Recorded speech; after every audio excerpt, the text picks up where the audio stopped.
Hello friends, doctor Vivek Sharma, सहचार्य वनस्पति शास्त्र विभाग, राजकीय मीरा कन्या महाविद्यालय, उदयपुर। हमारे आज के डिस्कशन का विषय है इलेक्ट्रॉन ट्रांसपोर्ट सिस्टम।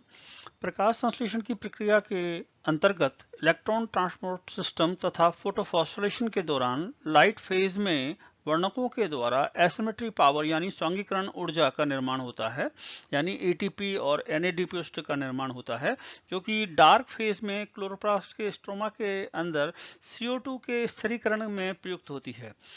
ETS दो प्रकार का होता है, साइक्लिक यानी चक्रीय तथा नॉन साइक्लिक यानी अचक्रीय।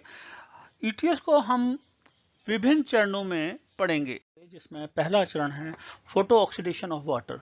वॉन नील ने 1941 में ये माना कि photo oxidation of water and evolution of molecular oxygen, जो कि फोटो सिस्टम सेकंड से एसोसिएटेड है, ये फोटोसिंथेसिस के अंतर्गत पहला फोटोकेमिकल रिएक्शन है।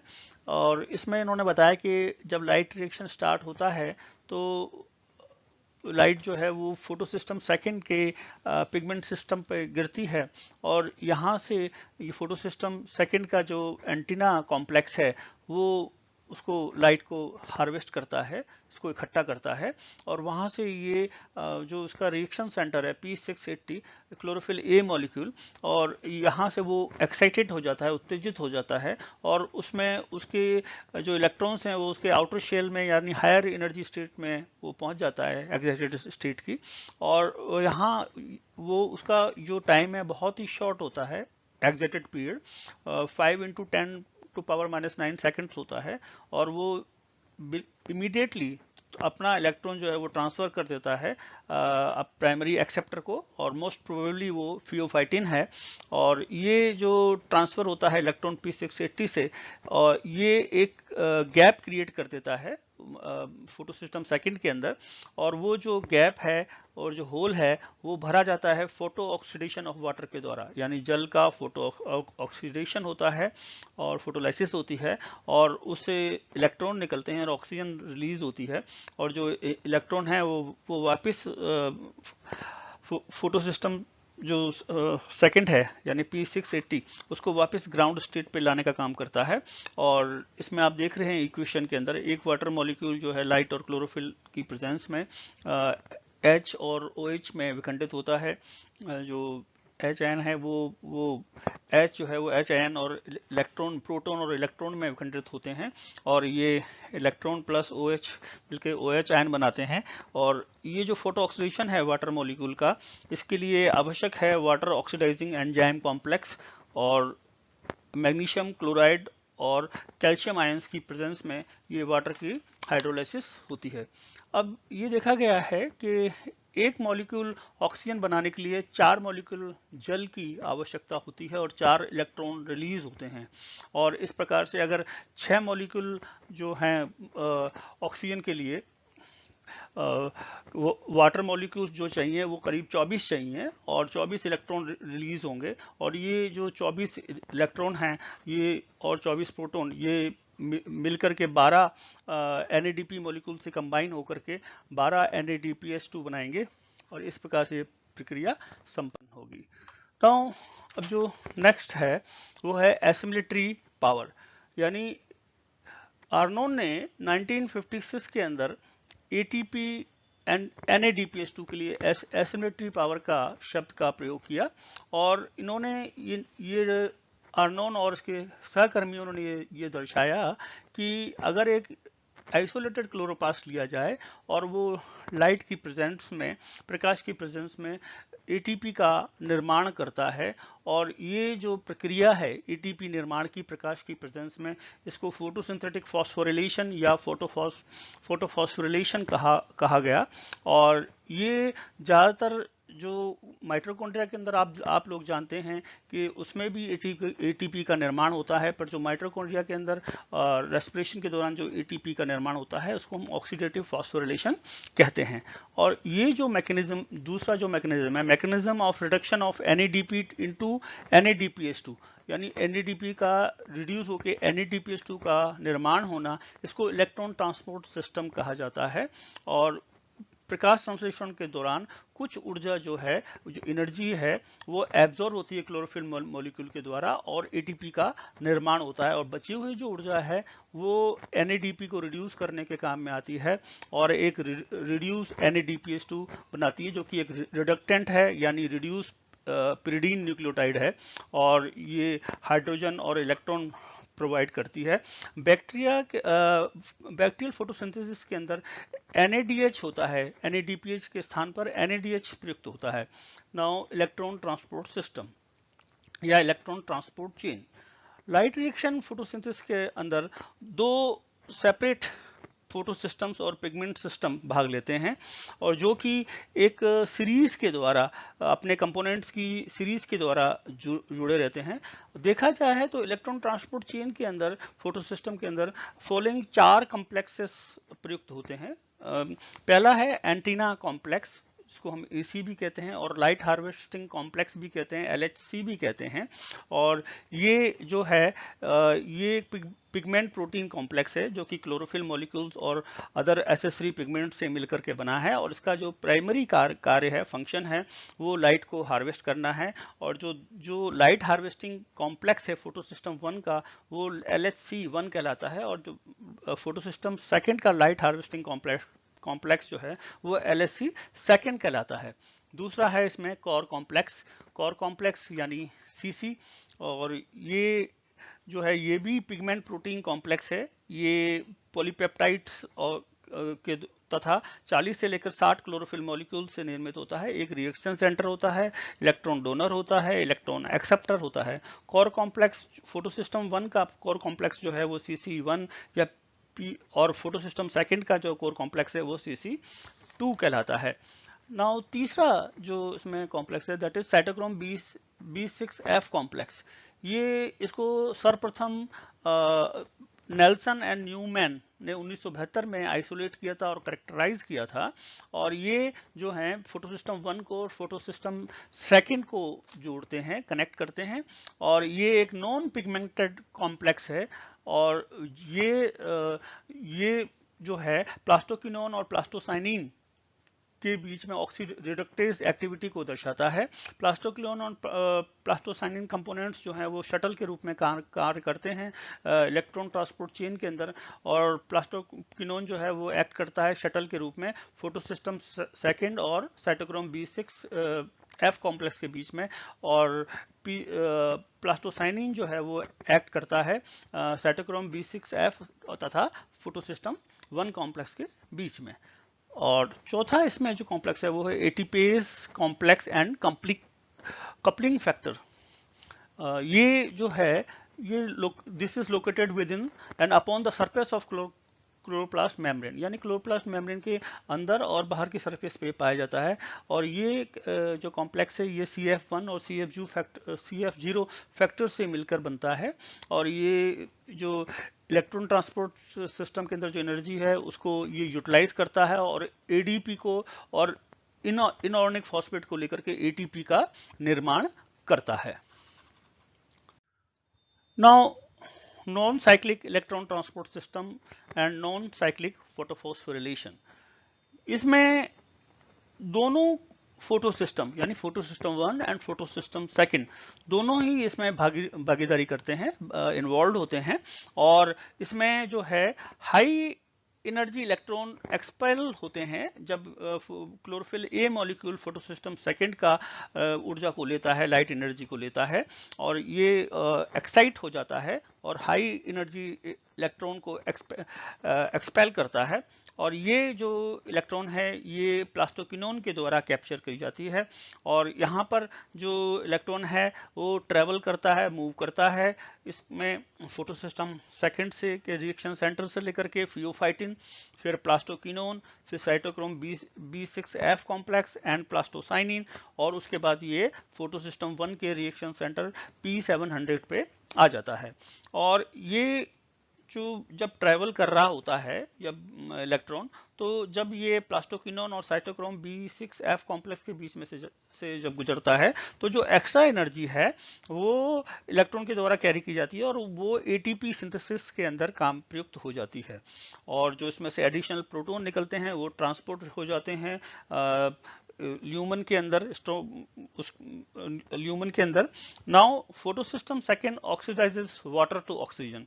अब जो फोटोसिस्टम सेकंड है, तो उस समय यहाँ पर इसमें होल बन गया है, गैप बन गया है, इलेक्ट्रॉन नहीं है, तो इनकी पूर्ति करने के लिए वाटर की फोटोलाइसिस या फोटो ऑक्सीडेशन होता है, और वाटर के फोटो ऑक्सीडेशन से ऑक्सीजन रिलीज होती है और इलेक्ट्रॉन जो है इसकी जो लॉस हुआ है उसकी भरपाई करते हैं।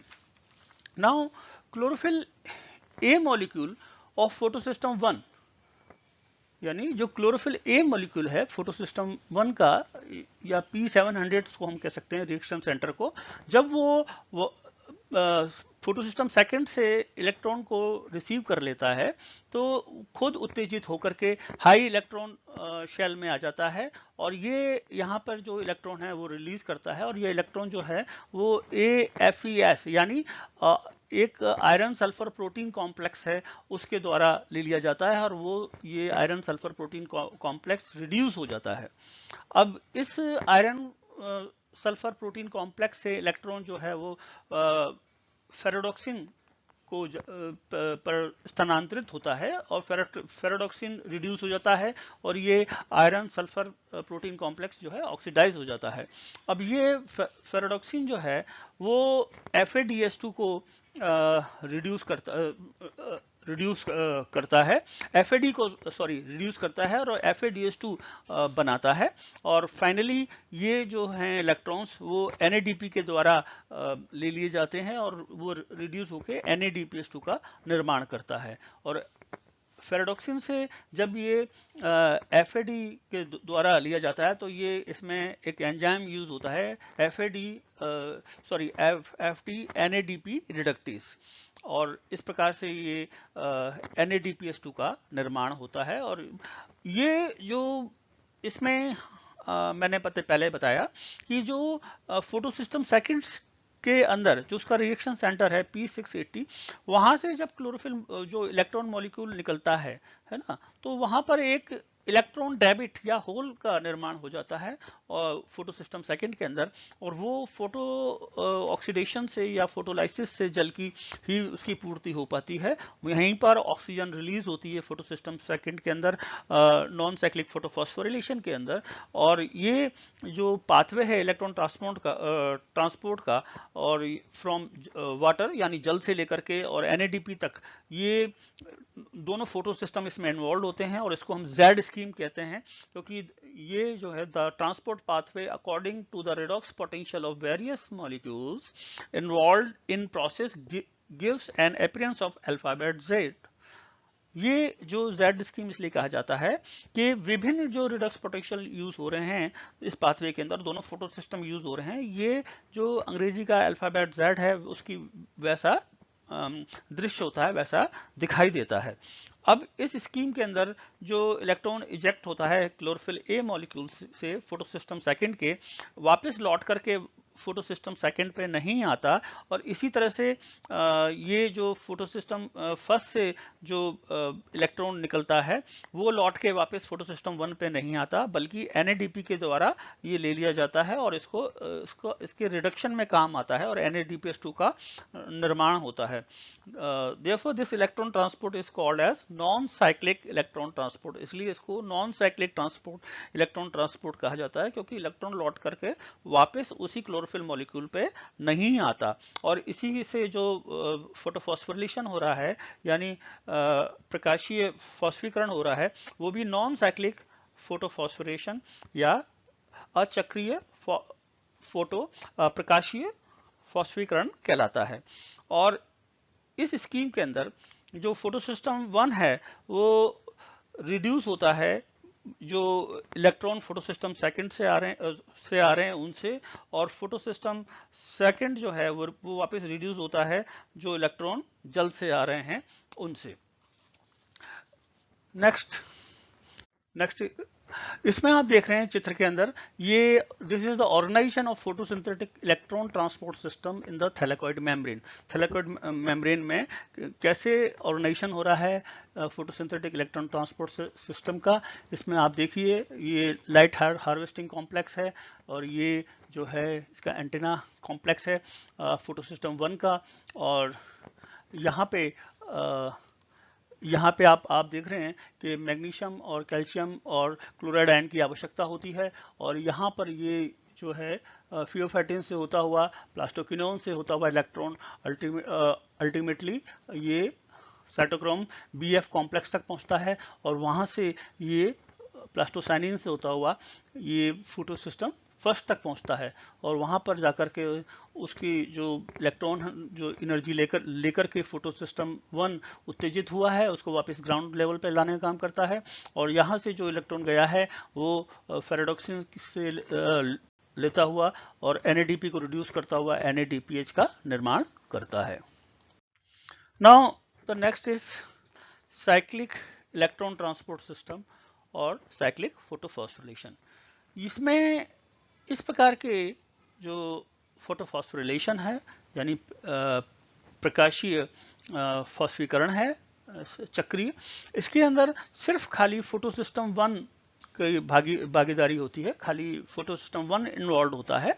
और जब ये परिस्थिति कब आती है, when the flow of electron from water is stopped, जब जल से इलेक्ट्रॉन का जो फ्लो है वो रुक जाता है, और नॉन साइक्लिक फोटोफॉस्फोरिलेशन भी रुक जाता है, जिसकी वजह से CO2 का एसिमिलेशन यानी स्वांगीकरण रुक जाता है। और इस समय पे NADP अवेलेबल नहीं होती इलेक्ट्रॉन एक्सेप्टर के रूप में, और जिसकी वजह से जो फोटो सिस्टम 1 है वो एक्टिवेट हो जाता है, और वो हायर जो वेवलेंथ है ग्रेटर देन 680 नैनोमीटर, यानी 680 नैनोमीटर से अधिक की जो वेवलेंथ की लाइट है दृश्य प्रकाश की, उसको ग्रहण करने लगता है, यानी लगभग 700 नैनोमीटर तक।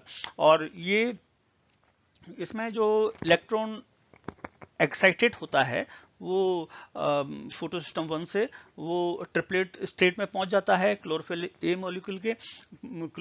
मॉलिक्यूल, और वो फिर कैप्चर किया जाता है, पकड़ा जाता है AFES यानी आयरन सल्फर प्रोटीन कॉम्प्लेक्स के द्वारा, और जो कि बाद में खुद स्वयं रिड्यूस हो जाता है। और ये जो reduce iron sulphur protein complex है, इस यहाँ से इलेक्ट्रॉन ट्रेवल करता है फेराडॉक्सिन पे और साइटोक्रोम B6F कॉम्प्लेक्स पे, और अल्टीमेटली ये प्लास्टोसाइनिन पर तक पहुंच जाता है। और इस तरह से प्लास्टोसाइनिन से ये वापस क्लोरोफिल ए मॉलिक्यूल तक पहुंच जाता है फोटो सिस्टम 1 के, यानी वो जो इलेक्ट्रॉन जहां से निकला था जिस chlorophyll A molecule photo system 1 के, वापस लौट करके उसी क्लोरोफिल ए मॉलिक्यूल तक पहुंच जाता है। और इस पूरी प्रक्रिया के अंदर जो एक्स्ट्रा एनर्जी इलेक्ट्रॉन के द्वारा कैरी होती है वो यूटिलाइज कर ली जाती है ATP सिंथेसिस के अंदर। और इलेक्ट्रॉन जब ट्रेवल करता है फेराडॉक्सिन से साइटोक्रोम B6F कॉम्प्लेक्स की तरफ, तब ATP का निर्माण होता है 2 जगह।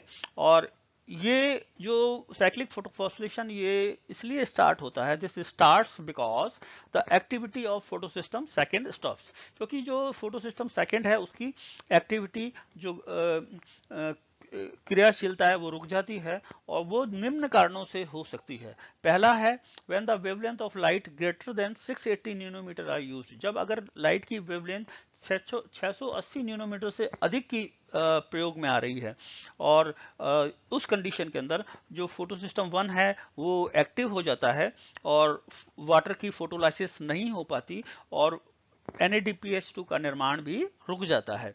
और सेकेंड पॉइंट जो है, when specific chemical inhibitor like CMU and DCMU are spread on the plant leaves, अगर स्पेसिफिक केमिकल इनहिबिटर जैसे क्लोरोफिनाइल डाइमिथाइल यूरिया और दूसरा डाइक्लोरोफिनाइल डाइमिथाइल यूरिया का जब स्प्रे किया जाता है लीफ पे, तब भी ये जो नॉन साइक्लिक फोटोफॉस्फोरिलेशन रुक जाता है।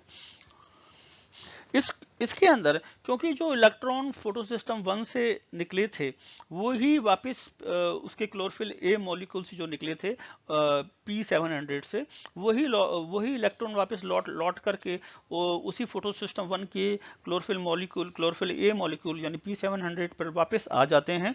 और इस प्रकार से ये जो प्रक्रिया है जिसमें कि एक चक्र बन जाता है इलेक्ट्रॉन का क्लोरोफिल ए मॉलिक्यूल से निकल के पुनः उसी क्लोरोफिल ए मॉलिक्यूल तक पहुंचने का, इसको हम साइक्लिक इलेक्ट्रॉन ट्रांसपोर्ट या फोटोफॉस्फोरिलेशन कहते हैं या साइक्लिक फोटोफॉस्फोरिलेशन कहते हैं। अब हम अगर इन दोनों यानी नॉन साइक्लिक फोटोफॉस्फोरिलेशन और साइक्लिक फोटोफॉस्फोरिलेशन के बीच में अगर हम कंपैरिजन करें तो वो इस प्रकार से है। अगर सबसे पहले हम नॉन साइक्लिक फोटोफॉस्फोरिलेशन में देखें तो इसमें सिर्फ इसमें फोटोसिस्टम 1 और फोटोसिस्टम सेकंड दोनों भाग ले रहे हैं, दोनों पार्टिसिपेट कर रहे हैं, दोनों की भागीदारी है। जबकि साइक्लिक फोटोफॉस्फोरिलेशन के अंदर खाली फोटोसिस्टम 1 पार्टिसिपेट कर रहा है।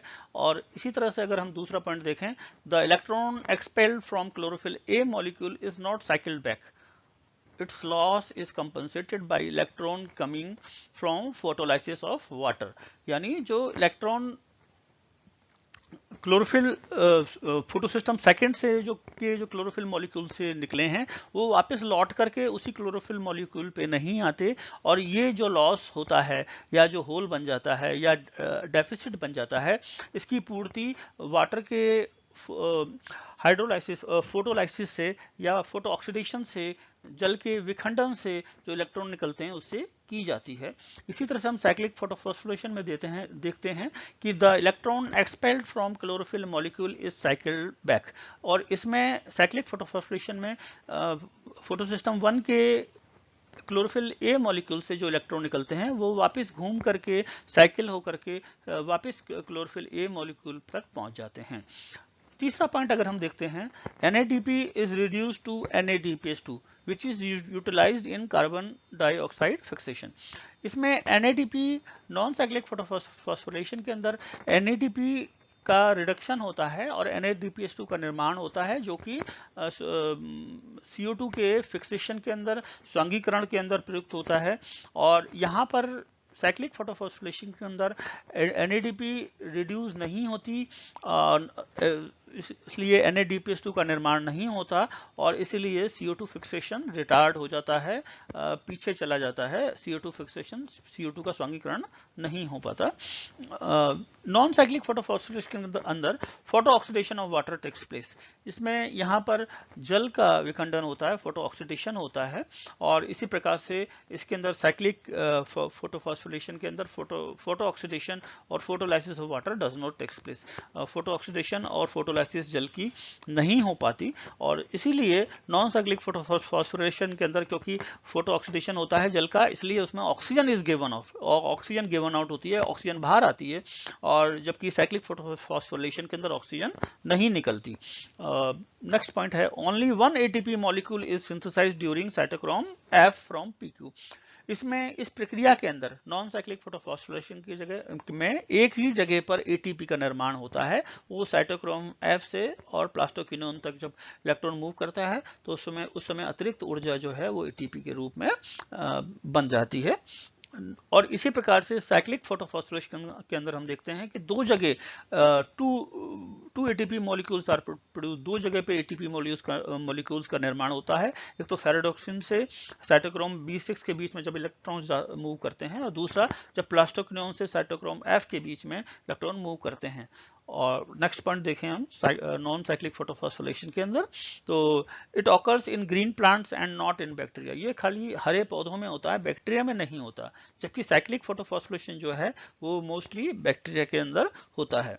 नेक्स्ट पॉइंट अगर इसमें हम देखें नॉन साइक्लिक फोटोफॉस्फोरिलेशन के अंदर, it stops in the presence of specific inhibitor like CMU DSMU। यानी ये स्पेसिफिक इनहिबिटर जो हैं उनकी उपस्थिति में, जैसे क्लोरोफिनाइल डाइमिथाइल यूरिया और डाइक्लोरोफिनाइल डाइमिथाइल यूरिया की उपस्थिति में ये रुक जाता है, अवरोधित हो जाता है। जबकि साइक्लिक फोटोफॉस्फोरिलेशन के अंदर CMU या DCMU का यानी क्लोरोफिनाइल डाइमिथाइल यूरिया का या डाइक्लोरोफिनाइल फिनाइल डाइमिथाइल यूरिया का कोई प्रभाव नहीं देखा जाता।